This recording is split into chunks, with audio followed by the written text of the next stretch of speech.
Yeah, there's a lot being talked about these days about so-called big data, and it's actually happening. I mean, there is so much data being created by social media, by cameras, by sensors, by GPS, by transaction systems, and it's all being captured because it's in digital form. I mean, one estimate at IBM that really sticks with me is that every 2 days, mankind, creates data, so much data, that it matches all the data that's been created, that was created up until the year 2003, every 2 days. So the question is, we are awash with data. What do we do with it? So specifically to the corporate communications role, I think it's going to really profoundly change a lot of what we do. We are used to a profession and a role where we think about mass audiences.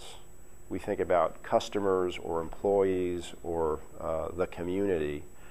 And even if we apply a segmentation model to try to get a little bit more specific, the reality is we've grown up in a profession that messages to or engages with segments of populations. But one of the things big data is going to change is we are going to understand and have the possibility of engaging with people as unique individuals. So when you talk to chief marketing officers, and I have both of those responsibilities at IBM, they're very excited about one-to-one marketing. And as you know, we're all consumers, and we're all either beneficiaries or victims of this because they're trying to track us, our buying patterns, our movements even through geolocation, to try to put in front of us at exactly the right moment and place and time a promotion or an offer or something that matches us as a unique consumer or customer.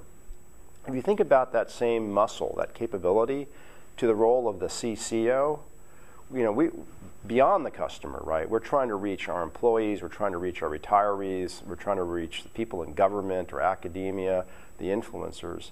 The shift, and it's only possible because of data, is to go from mass communications, segments and demographics to unique individuals and to do it at scale. That is a big, big change for us. I think the media, you know, will always be an important influencer, an important channel. I particularly don't like that term, but I do think they are very important. Why? Because the consumer, the citizen, the employee, the neighbor will continue to rely on the traditional media, print, web, digital, whatever form it is, to influence and to get information to help them make decisions and formulate opinions. But it's not the only way anymore. I mean, in the past, we in public relations relied on the media in terms of the editorial content, and our marketing colleagues would go and buy ads in the same publications or channels. Why? Because the media would aggregate an audience for us. But today, we can go direct.